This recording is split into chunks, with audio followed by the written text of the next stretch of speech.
What's up, guys? Hey guys, it's Amanda and Marty. And we're here today. I know it's been a little bit of, a good chunk of time since we've done a podcast. Yeah. We've been busy implementing some stuff that we're really excited for. But before we get into that, this fine-looking gentleman you see on the screen with the Batman tattoo, his name is Mark Camire, and he's a great old buddy of mine from Ole Miss. We hung out together all the time and nerded out. I've really missed him in my life. He, Amanda, and I used to play all sorts of board games and stuff and just kind of rant about stuff. And normally it ended up being gold, but, at the time we were not recording it or anything. But now it's that time that we did, I guess. So we're here right now, and this is Mark. Hey, Mark. Hey. Hi. I forgot about how, we would party so hard with board games. And I know, right? Yes. Actually, those were fun times. I miss those. I know. I miss those. We were talking about those the other day. Yeah. Like, man, those times. A buddy of ours back from those days at the same time, too. Mark wasn't as tight with him as I was, but Tim just got married last weekend or weekend before that sometime. Mm-hmm. Last weekend. Yeah, I saw that. And his wedding was board game themed. We got to throw down some board games at his wedding. And Yeah, that was cool. So that was cool. Like that was satisfying to me. Hadn't done that in a while. Yeah. Did you play Parcheesi like the old days? Did not. No. That game wasn't available. We would have dominated. Yeah, we would have. Oh man, you gotta do Parcheesi. That was like our thing. That was our I know. thing. And we still have a closet full of games Yeah. that weren't at that wedding. Like Yeah. classic games. Yeah. I think games are making kind of a resurgence these days, just because people like, especially in bars, because people want to, have drinks and then play board games, but they don't want to do it at home for some reason. So there are a lot of bars that implement different board games into these bars, so you can drink and have fun social interaction while playing something like Parcheesi or Cards Against Humanity. It's interesting. That's really like a great alternative for me lately, because one of my biggest conundrums has been like, how am I going to be healthy and play video games too? That's been like one of my life's missions to really figure out, because and I mean there's a whole nother backstory on it that I'm not going to go into right this second, but long story short, at one point in my recovery after knee surgery, I was like, my diet was perfect, I was sleeping perfect, everything was great, except I wasn't healing, and I couldn't figure out why. And it was like between working on the computer, advancing the business of Geared Up, and playing video games nonstop when I wasn't doing that, because it was like the only thing that really like took my mind off of the pain whenever it was like at its most intense. Right. I wasn't able to heal. Like the blue light from the screen started really affecting me. So I really have to watch my screen time, and I'm not wearing my EMF blockers like Amanda is right now. But board games would be a great alternative for me to come back into my life. Board games, card games, all sorts of things that get your eyes off of a screen. Yeah. For sure. Yeah. That's actually one of the reasons why I really have never wanted, nor am I pursuing an office job of any sort, is because I think that would be very bad for me. Yeah. And bad for my eyes. I already have bad eyes. I got contacts, and I don't need anything else to contribute, more to the bad eyesight. Yeah. So, what have you been up to lately? I know back in the day we used to try to get bands together, and it just never hit quite right. But oh my God, I think it's funny you bring that up, because I think I must be a bad luck charm when it comes to that, because I have tried on numerous occasions on getting new bands started, and it always seems to happen when myself or another, active participant like you tries to get something together from the ground up. It hasn't worked. In the last several years, it has not worked. The bands that I have been a part of, actually most of them, I joined after they were already established. I don't know why that is. I have no idea why it was so difficult. Well, I know why it was difficult for you and me to get something started up, because you and I were kind of, how do we put this, against the grain. And, there's been no more perfect description of us than that right there. It just we didn't want to do what everybody else was doing over there, and we kind of stood apart in that way, and that's all well and good, but you can't get a collective band together unless you have like-minded individuals, and sadly we never found those individuals, or if we did, they were not in a place to put any sort of commitment to doing said musical endeavors, and that's a shame. The irony of that is it was after you guys left. I saw the tail end of it. Certain heavier bands were starting to emerge from the area. There was one in particular that I became friends with, and I remember thinking that good for you guys, but God, that sucks. Yeah. Where were you guys a couple years ago? Oh, you were in high school. Okay, that's all right. Yeah. But as far as in Nashville, it's different because I don't know, man. Like everybody kind of fills in wherever they can in different sort of acts. Nobody really wants to start something from the ground up because that takes a lot of time. Sometimes, well, these days it takes a lot of money, and it just it's hard. It's just hard to do. It's hard to keep it going, and a lot of guys just don't even want to attempt it. They've been through that already. They'd much rather join something established, and I get it, but it's really interesting you bring that up, because every time I have tried to start something in the last several years, it has not panned out at all, and it's monumentally frustrating. So that's kind of been the direction I've been going in, and like our life's mission right here is living life the way that you want to live it. It's like how do you build that up, because Mark and I came from a similar place. Like we had the same goals, the same dreams whenever we were at Ole Miss together. We wanted the same things, and it never quite panned out, and as a result, Mark here actually rode with me all the way to Greenville that day that I had my interview for the school I taught at.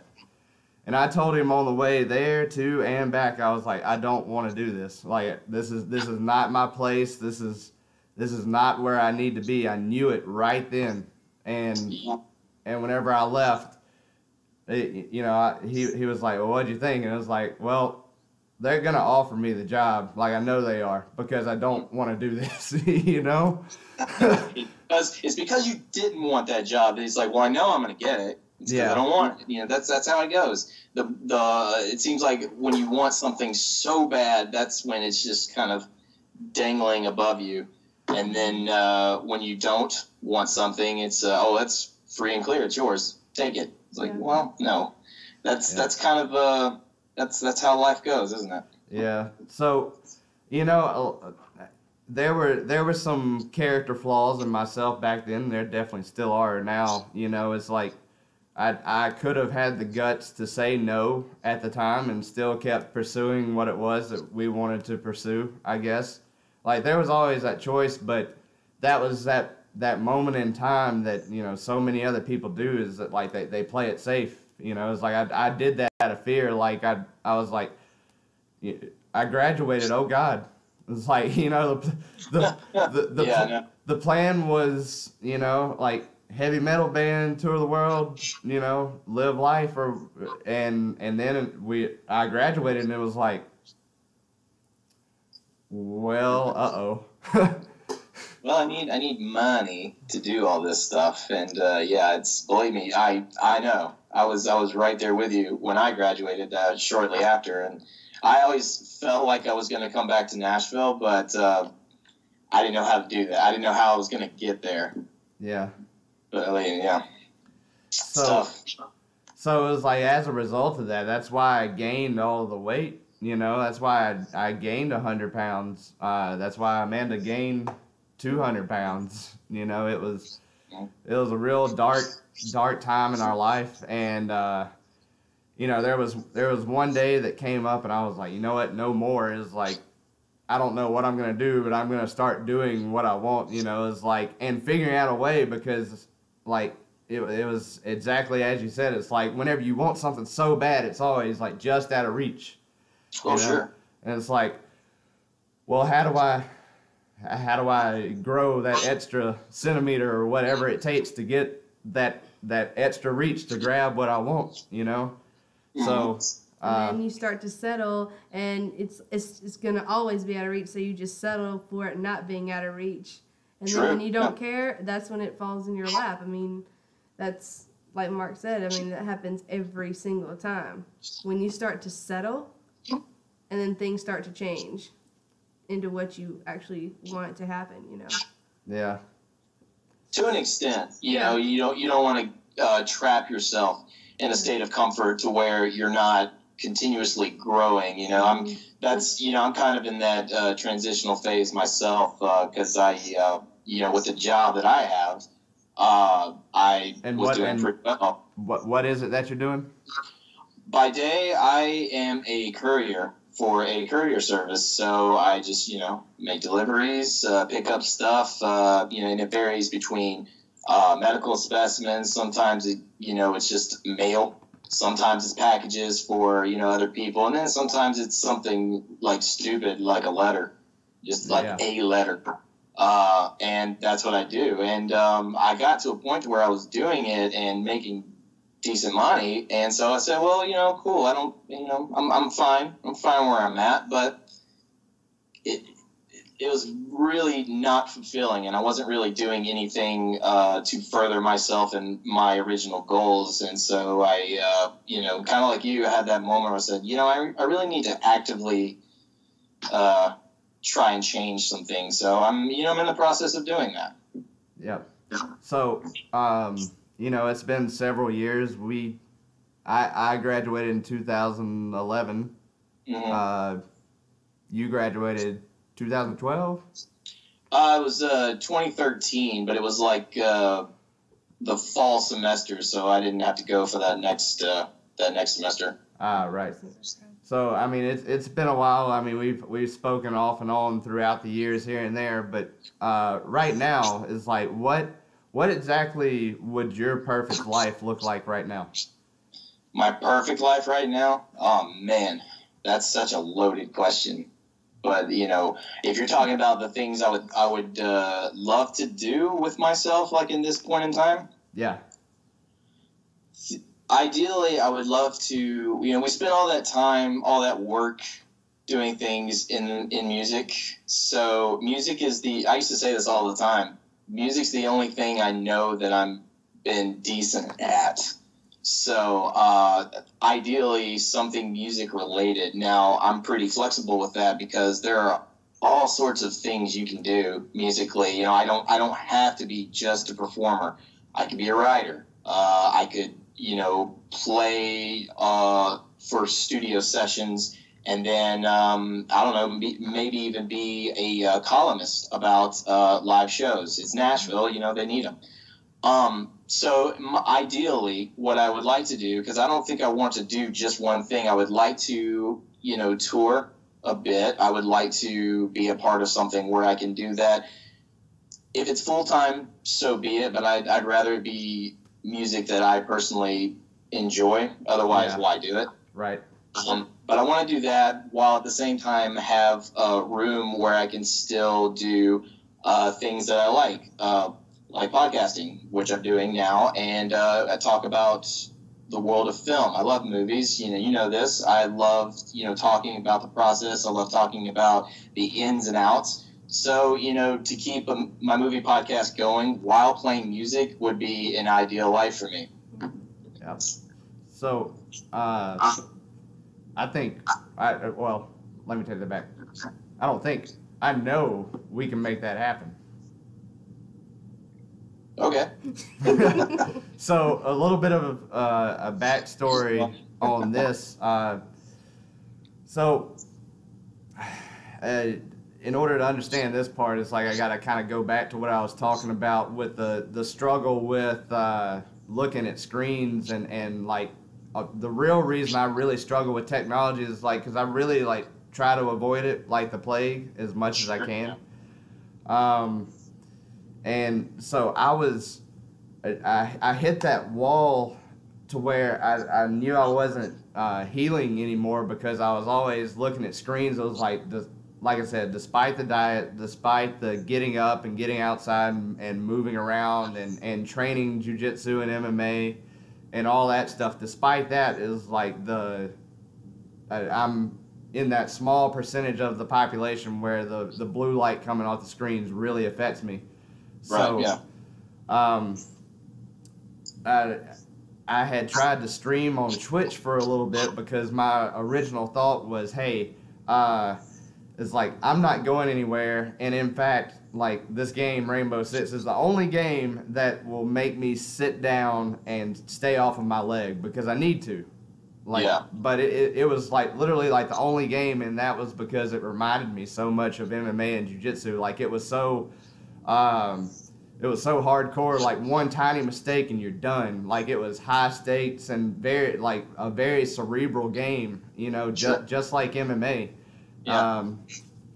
And guys like me and you, we're drawn to stuff when we go all in. That's just how it is. Yeah, exactly. So,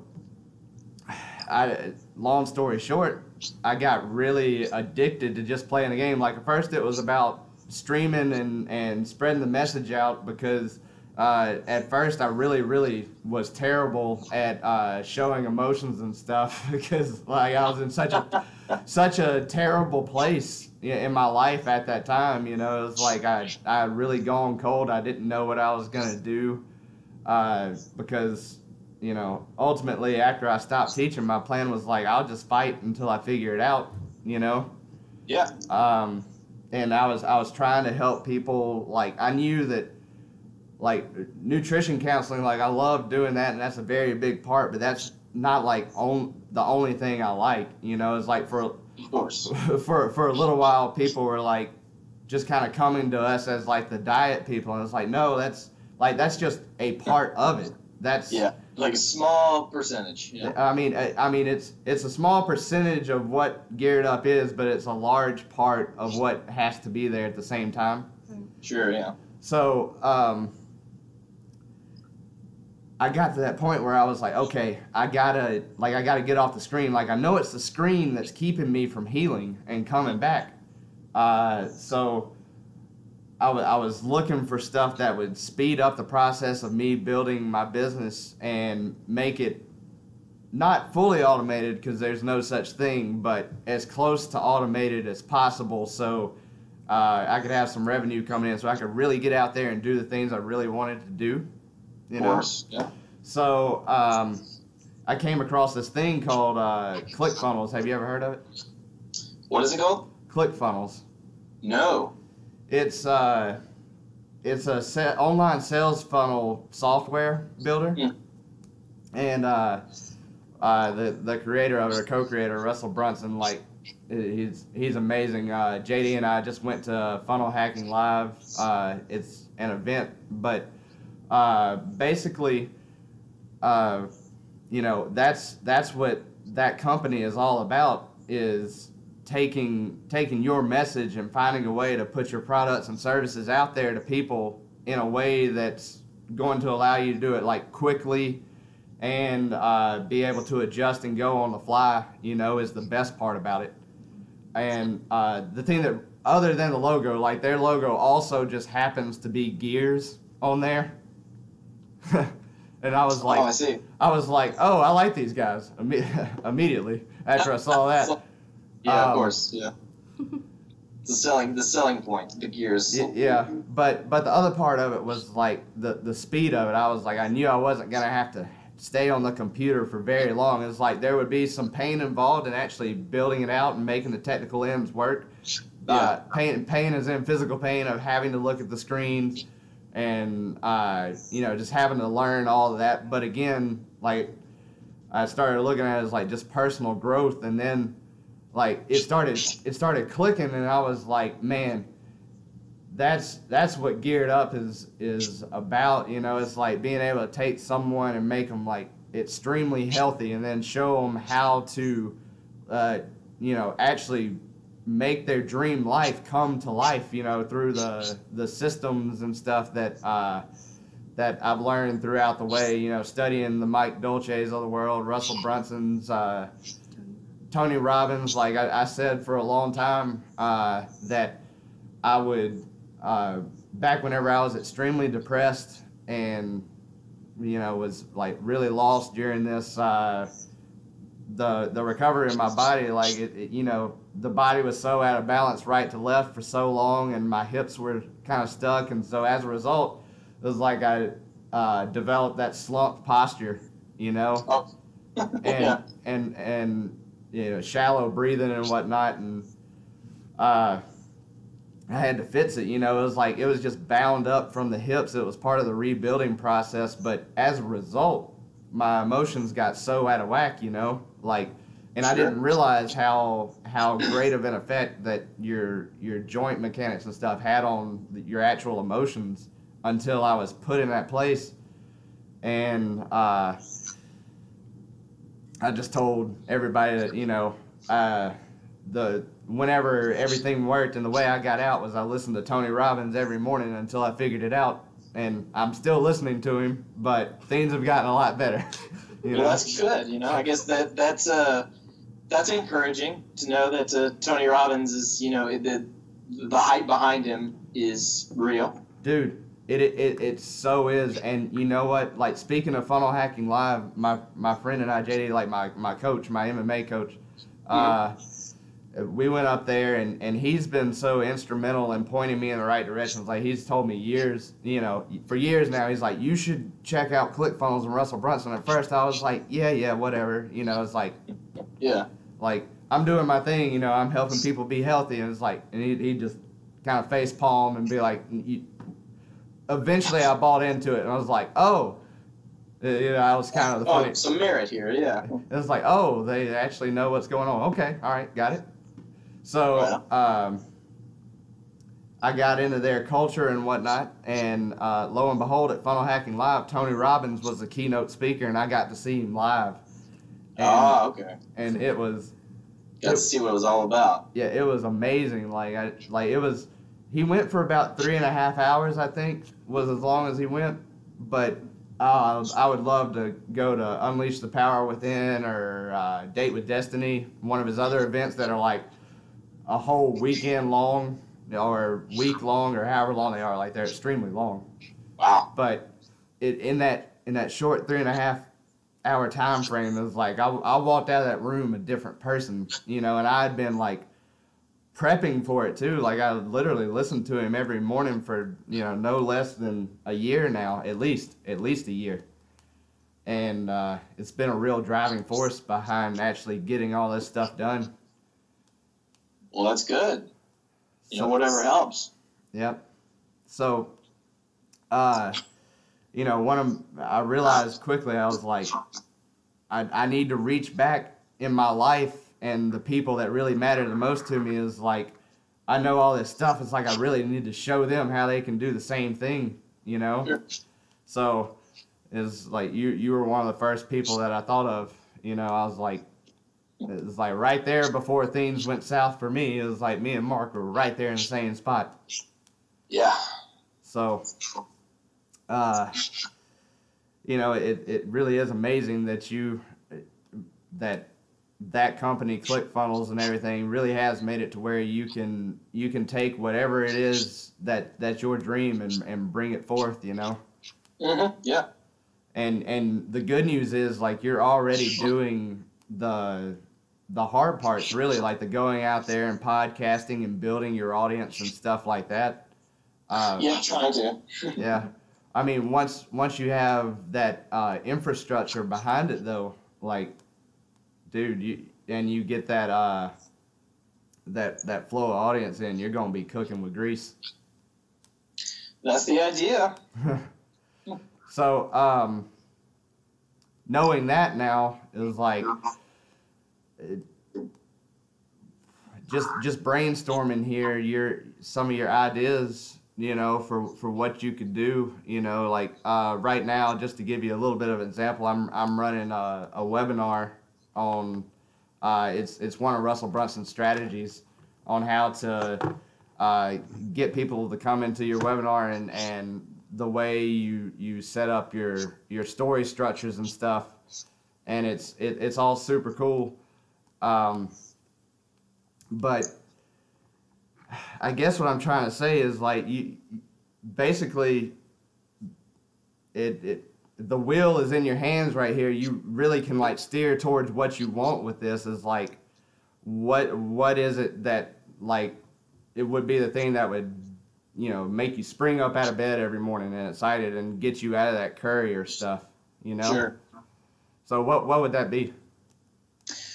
Well, I would love to just be able to do something where I know that when I get up, I'm going to be talking about things that I love, or I'm going to be doing the things that I love, and doesn't involve me getting in my car and sitting in traffic for 8 hours. What Yeah. you said, Yeah, damn. so. I hate that every day. That is you know the one of the few downsides of that job, but yeah.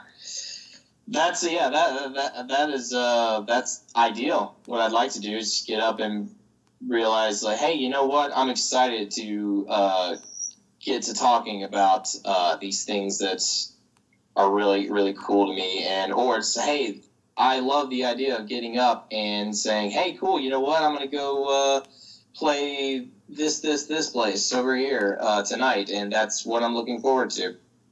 Yeah. So, man, so with that, you know, I would love for you to come into our Life Hacks Masterclass that we're about to do, and help us build that if you're down with it, you know. When is it? It's a 6-week masterclass that I'm going to be doing live, or me/we. It just depends, really. But there's 6 weeks. We're going to be going over, like, nutrition, movement, mindset, relationship/navigating external environment stuff, stuff that you do for yourself. And then finally, week 6 is like putting it all together and bringing your dream life to life, you know. It's like learning how to do all that kind of stuff. So I'd love for you to be a part of that, because basically it's this. I was telling my friend, my other friend, did you ever meet Jarvis in Greenville by chance? I want to say that I did. The guy from across the street with the motorcycles? I I think you did. think actually I only saw him from afar. I don't know that I actually, you know, met him face to face. If I did and I'm not remembering it, I apologize, because yeah. But I remember the guy across the street. Yes.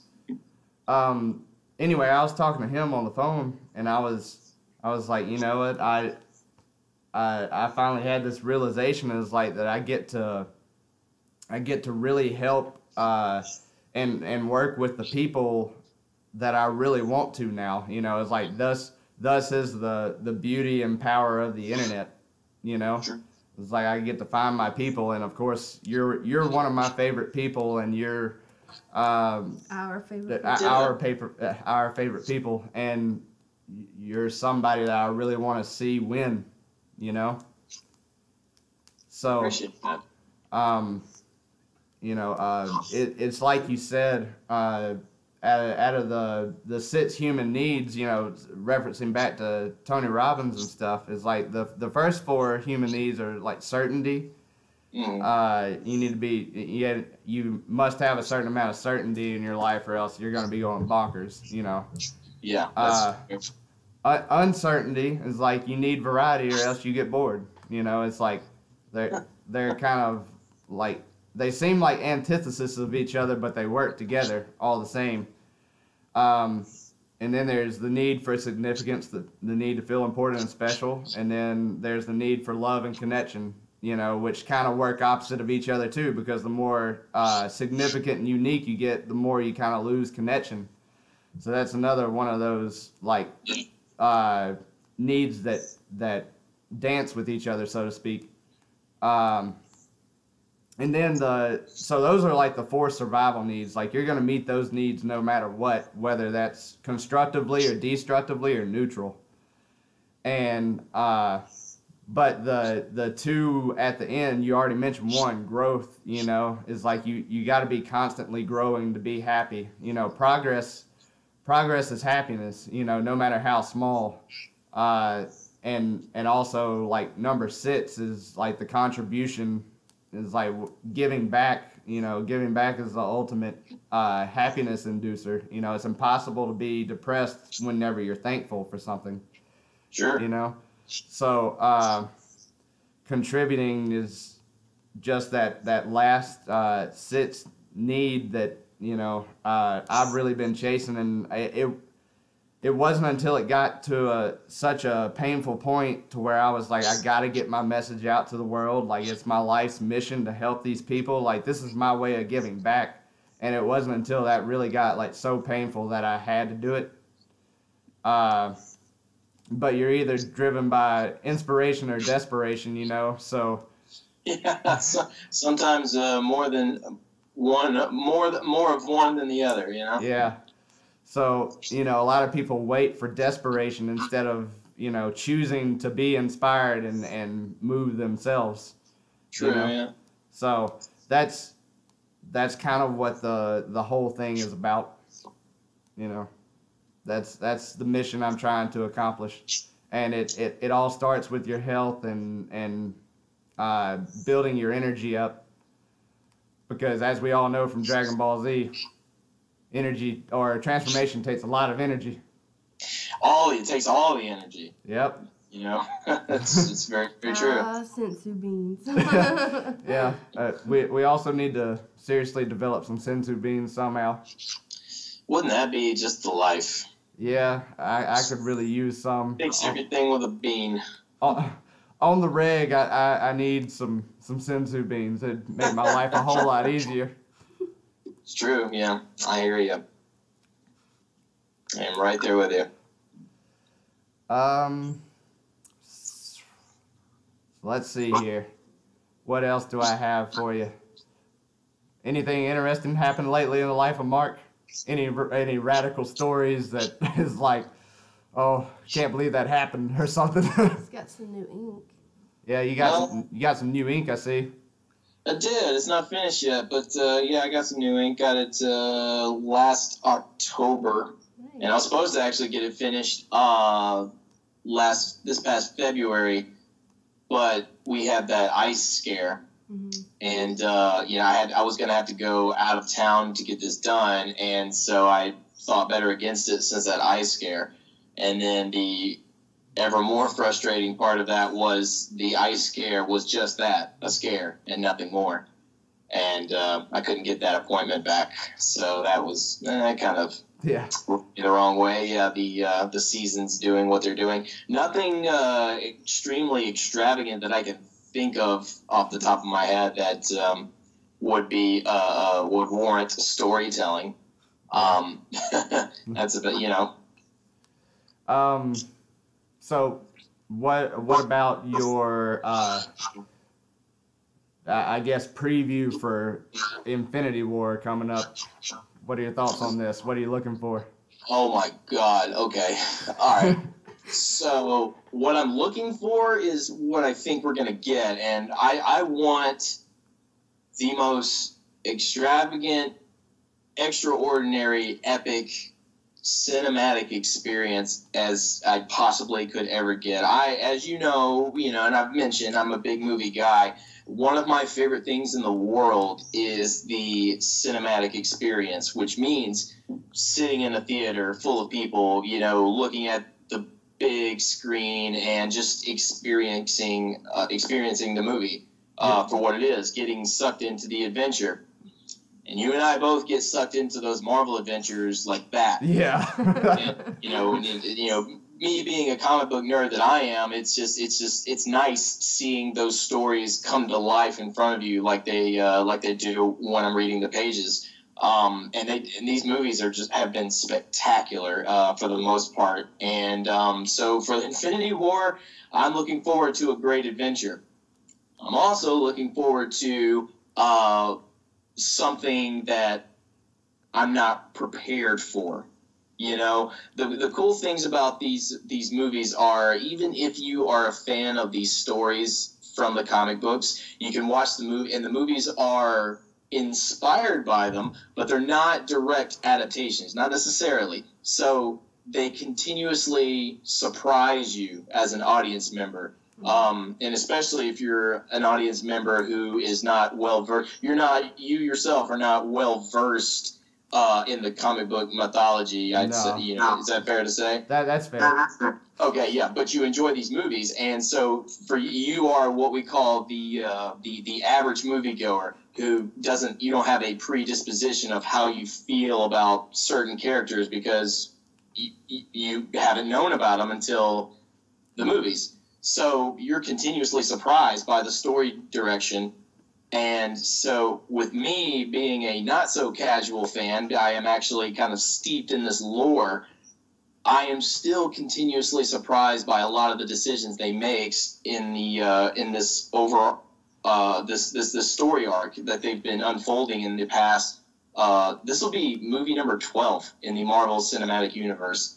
And I am continuously surprised by a lot of the decisions they make in a good way, in a very good way.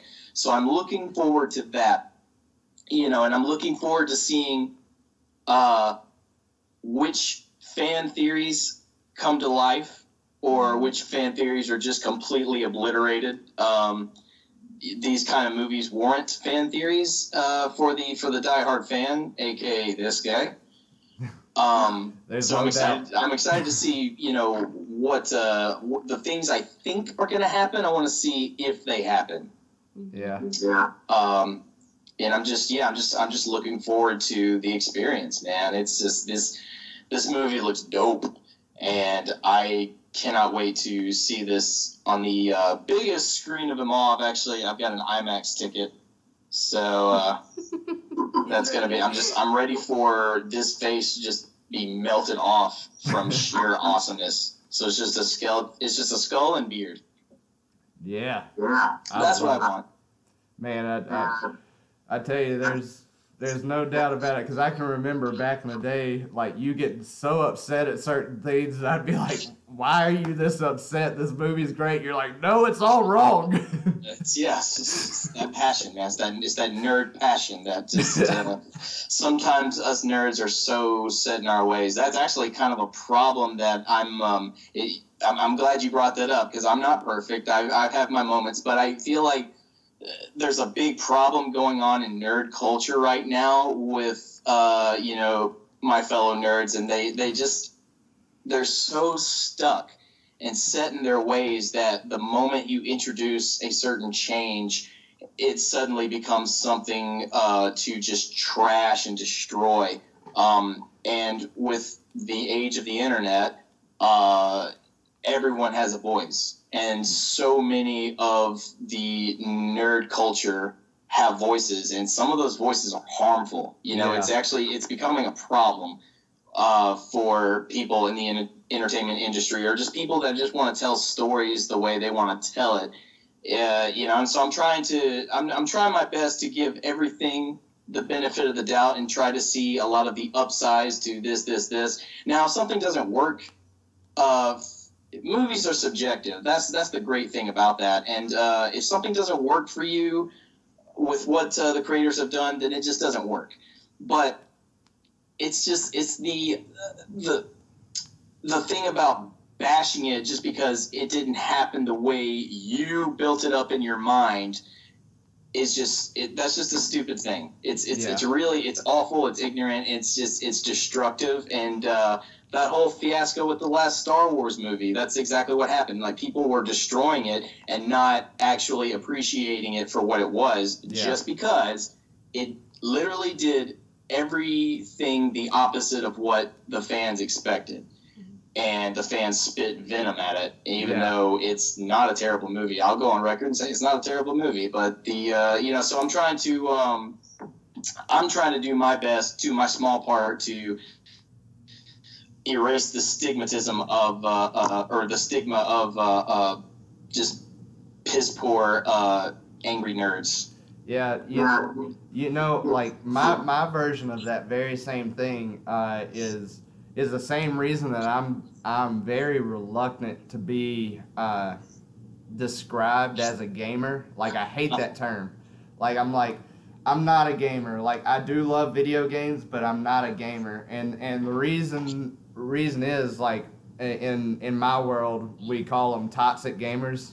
You know, they just okay, yeah. They're just the people, like, they're constantly bitching and complaining. They're just highlighting everything that's wrong. They toxic fandom. That's all connected. Yeah. Toxic fandom. Yeah, I know, that's exactly what I'm talking about. And it's like not only that, but like I mentioned about the intensity of a game like Rainbow Six is like it's a high stakes game. One mistake and you're done. Your whole team's done. I don't know another game that's really that hardcore. With Warcraft, maybe. I don't know. I've never played it. I probably shouldn't say that.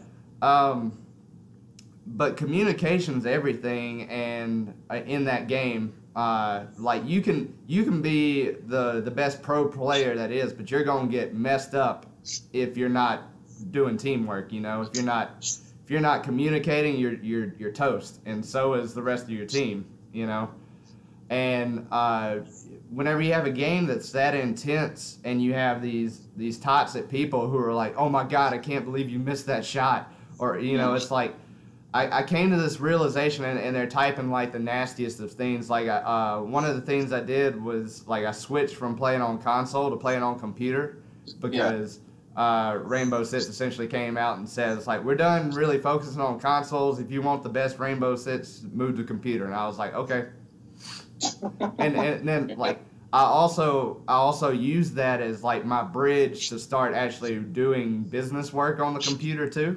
So I was like, I would trade that back and forth. But regardless, like those toxic people, and they'd be saying and typing all these like just horrendous things, and I was like, it's troubling. It is very troubling, and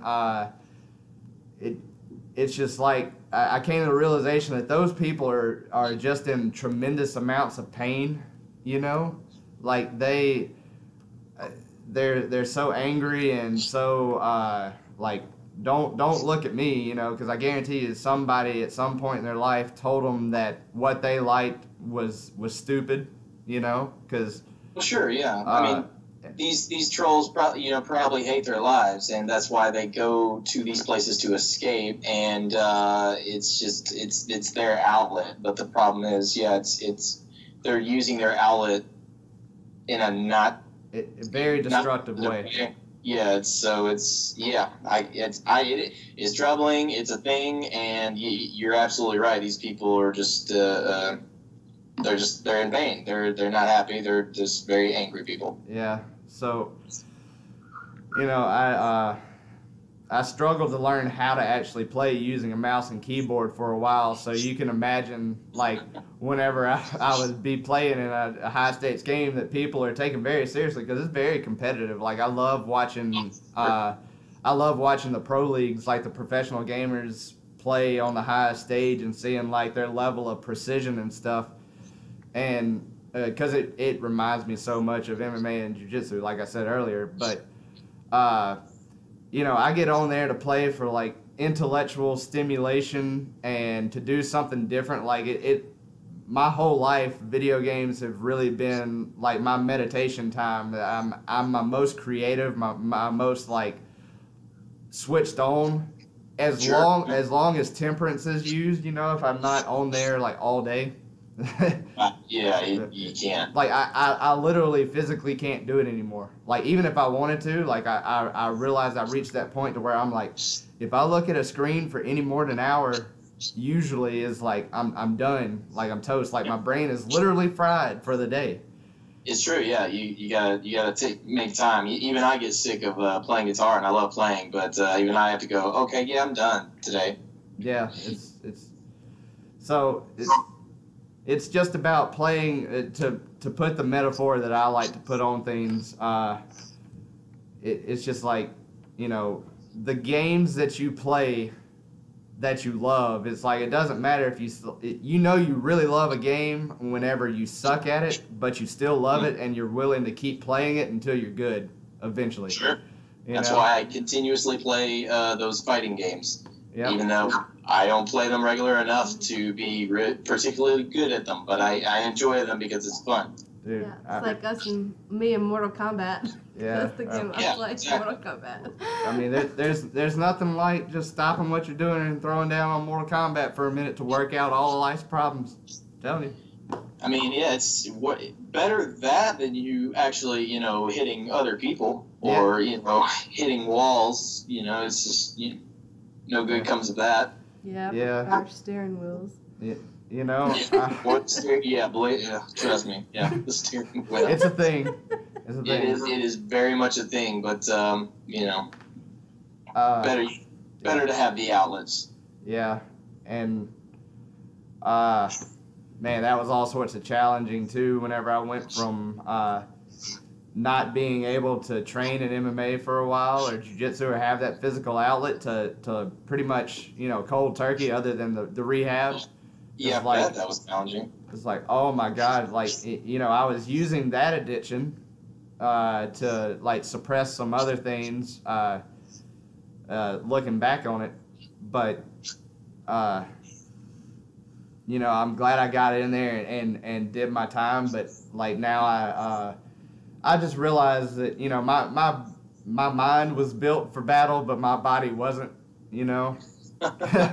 Right. And I still love training and having fun with it, but you know I'm pretty much done with being hurt. And to me, it's not that I'm scared of getting hurt anymore. Like there was a long time where I was like mortified of ever getting hurt again because I had such a difficult time with my knee. Yeah, I get it. And I was scared to get hurt again for a while, but then I got over that fear, and it became more about, it's like, okay, I'm scared of getting hurt, not for myself, but I know that I'm not at my best and I'm not able to help other people to my fullest ability. You know, at least if it's on the severe level that the ACL was, where my emotions got truly out of whack like they did. Yeah. But, you know, I fell in love with helping other people, you know, so. As long as that works, I mean, it really, you know, it doesn't matter, you know, how you do it. You know, it's just that you're doing something that fulfills you, right? Yeah, I mean, yeah, whether it's music or diet and exercise or business or relationships or whatever it is, it's like what we really do is like we're always looking for where can we gain some ground and make sure we're hitting all the things and staying in balance, because I know I can get out of balance quick. Mm-hmm. You know, it's part of that personality. Sure, yeah. So any other movies you're jazzed about?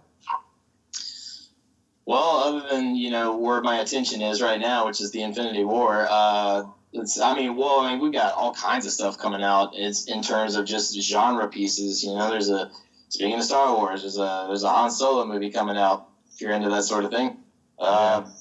Deadpool 2. I know. I don't know. I'm not sure how you felt about Deadpool, the first one, but. Oh, I loved it. Okay, good. Yeah, most people who saw it evidently loved it. It made so much money.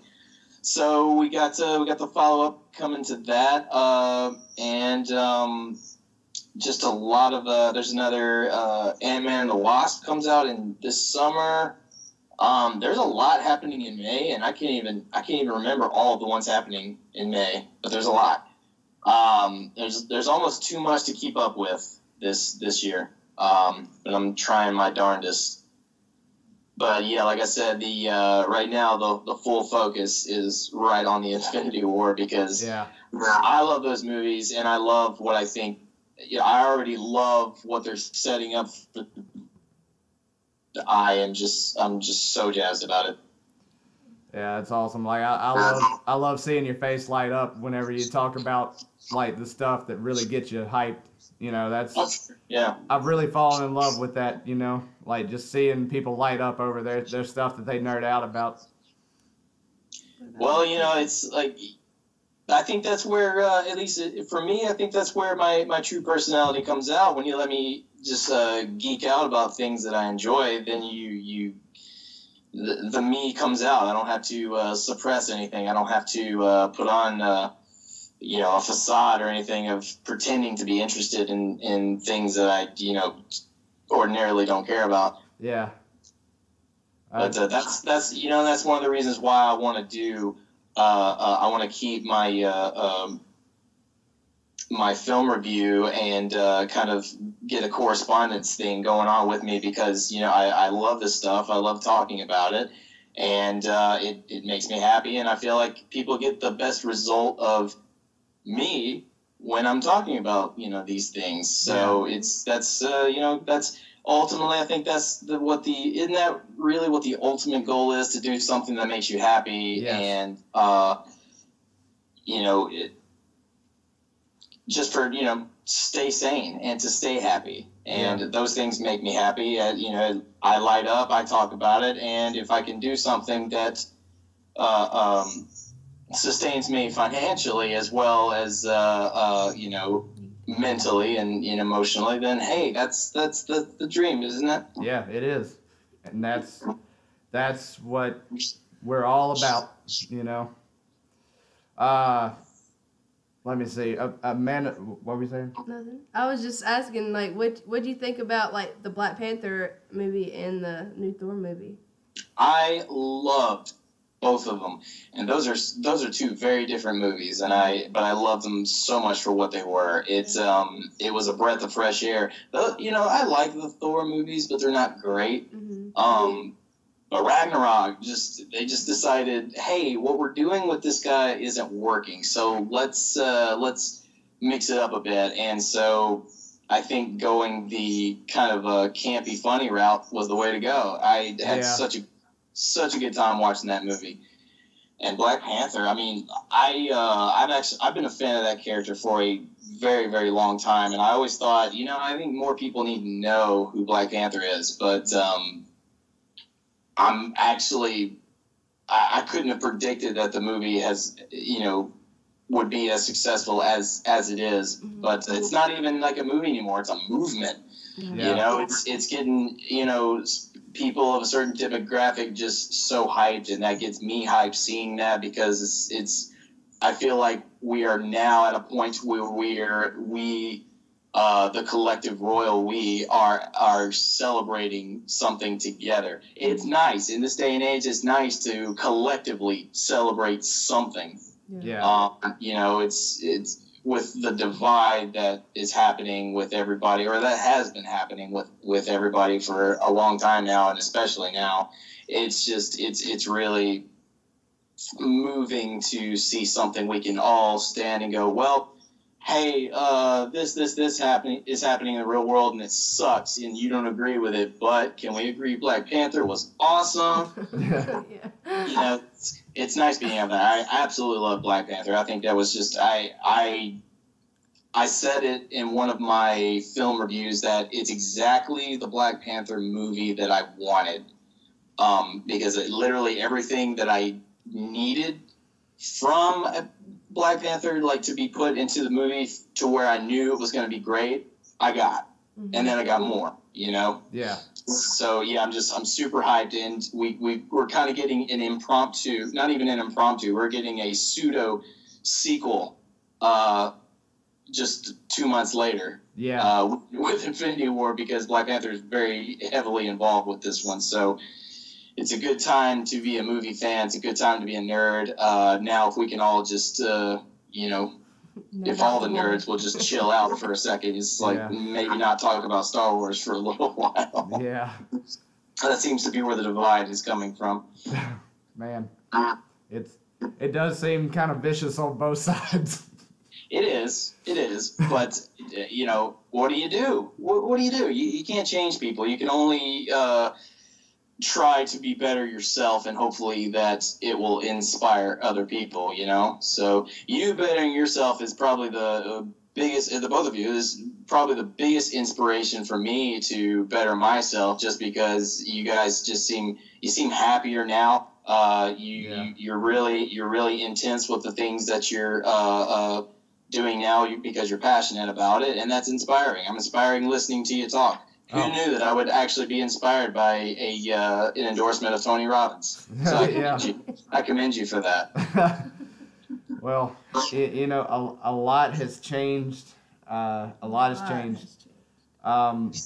And like speaking back, like I've always admired you for being so passionate always about what you really loved. Like, I've never known you to not be passionate about the movies and comic books and nerddom in general. Like, you never lost it, and I feel like there were points in my life where I really lost who I was, and it was a struggle to get it back, but now that it's back, I'm back. It's like you are, Marty's exactly back, the one from back in the day.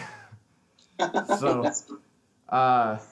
it hasn't always been easy, on my side either. I've definitely gone through some ups and downs that have stifled me being me. So, and then I guess at some point, I just got up one day and it was like, why be unhappy? It's like, why not do something that I want to do, that I would enjoy doing? That's kind of how the podcast came to be. I was talking to a buddy of mine, and I go, why don't we just do a podcast talking about the things that we love to talk about?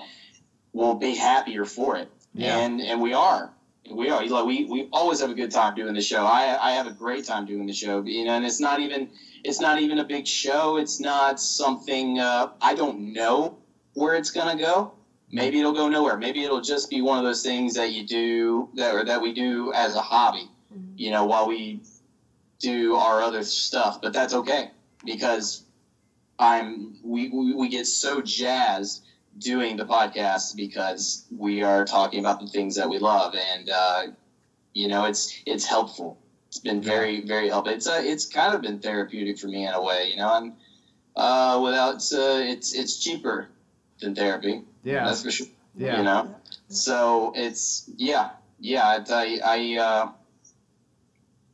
don't know what point I was making with that. Just being happy, doing things to keep my sanity to a healthy level. Yeah. Like I said, my problem was I've been in a bunch of situations where I was super embarrassed about what I nerd out about. And it was wrong of me to be embarrassed about myself. It's like the mistake I made was whenever I listened to people. Whenever they're like, that's stupid.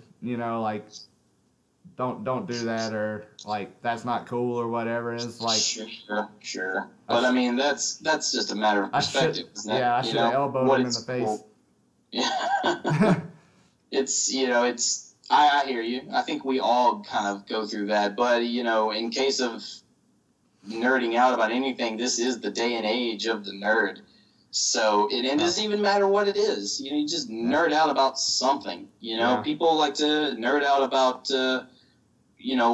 nature. Yeah. Fine, do that. Nerd out about it. Vegans nerd out about vegans. CrossFitters nerd out about CrossFitters. I don't know why, but no, I'm kidding. Just kidding. No offense. But yeah, I don't know if you know what pot you're stirred with that one. I'm not a CrossFit fan either. Don't worry. Yeah, me either. It is stirring a pot, and I have. That's kind of one of the. I'm not gonna say it's a downside to my personality, but it is a cautionary tale for other people that the more I embrace who I am, the more I stir the pot. Yeah. Yeah. But hey, that's just who you are, though. Yeah, it gets a discussion going, and that's, I think, the ultimate goal. If there is a goal, usually there's not a goal to stirring the pot. It's just something I do. It's not to piss people off. It's not to have people say Mark is a walking controversy. That actually might be good publicity for me. So if you want to tell people Mark is a walking controversy, then cool. Hey. The chill son of the nerds. Yeah. You're the chill son of the nerds. I'll take it. There was a time I couldn't stand Chael Sonnen, and then I started watching what he was doing and going, oh my God, this man's a genius. Yeah. See what he's doing. We actually said a couple of times. There you go. Actually, you should I want that written somewhere on, like, Mark is the Chael Sonnen of nerddom. I say it all the time. Like, we'll watch Chael Sonnen's podcast, and I'm like, man, he sounds more and more like Mark every day. It's just like, how much shit can we stir today? Just to get people up and yeah. And I never. Don't get me wrong. I never anticipate when it's gonna happen. It just seems to happen. It happened the other day, and I didn't expect that, but it happened. It happens to me at work a little bit. I've gotten to where I just tell it like it is, and sure. And I have people almost rolling on the floor laughing at me, and I'm like, I'm being brutally honest with you, and you think it's hilarious. So if I'm bashing you and you're laughing at it, so obviously I'm getting my bitchiness out. So I mean. Yeah, by all means, laugh at it. I'll be the comedian. Whatever. That's the best way to be, because there's enough bullshit in the world to go around without your help. Right. So just be brutally honest, Just, with caution. I've learned to do that, over the past several years. You have to be cautionary because brutal honesty people can't handle. Mm-hmm. But what do you do? Yep. There's... Yeah, it's fun. I know what you're looking for when you do it. It comes from a good place. You're looking for intellectual stimulation. Like you just want an intelligent conversation is what you're after. But the people that can't handle that seem to get a little upset at your delivery. I think that's probably what it is. It's my delivery, and hey. I'm not a public speaker. I'm not a stand-up comedian, so sometimes my delivery might come across, the wrong way to some people. But, I know my truth. Yeah. And, I spit my truth. And if they can't handle the truth, screw them. Exactly. Or it's just like, well, then I'm sorry. Then don't engage in this conversation if you can't, handle, unless you want to debate me intelligently. Because if not, then we've got nothing to talk about. And I don't want to talk about how much you love The Greatest Showman because it's a musical. It's about a terrible person. I don't want to know. Stop it. Do your research before you come at me with your. Anyway, that's a conversation for another day. I'm sure. So that's kind of harking back to something I got. I angered people with the other day. Oh, good. I like those stories. Yeah. Well, all right, man. Let's see. I think we've gone a pretty good length here. Where can people find you? You can find me at Twitter and Instagram at MarkTheBat. most of my Instagram is full of my, if you like my nerdiness, then you're going to love the stuff that I post. And then every once in a while, you'll see some real things that might give you a chuckle now and again, or it'll piss you off, whichever. You'll have a reaction. And then Twitter, I've toned down the anger. I used to use that as my anger outlet. I've toned down quite significantly on that because I actually want people to follow and engage. So follow and engage on Twitter. And then I'm also on Stardust doing movie and TV reviews, Movie Mark. You can find me there. And I post that on Twitter as well. So if you don't have Stardust, you can see it on Twitter. You can see it on Facebook. I share it with Facebook. And then me and my buddy Alex have the Movies, TV, and Tangents podcast, or the NTT cast, and we are doing that, and that is where you can find me. Awesome. Well, cool, man. I think it's been a great return of Geared Up Radio. I'm glad to have you on as our first official video guest. We've had people on before, but you're the first one we've done video. Thank you for having me. Well, that's it. I'm about to stop the recording here. All right. So just remember, you're only one upgrade away.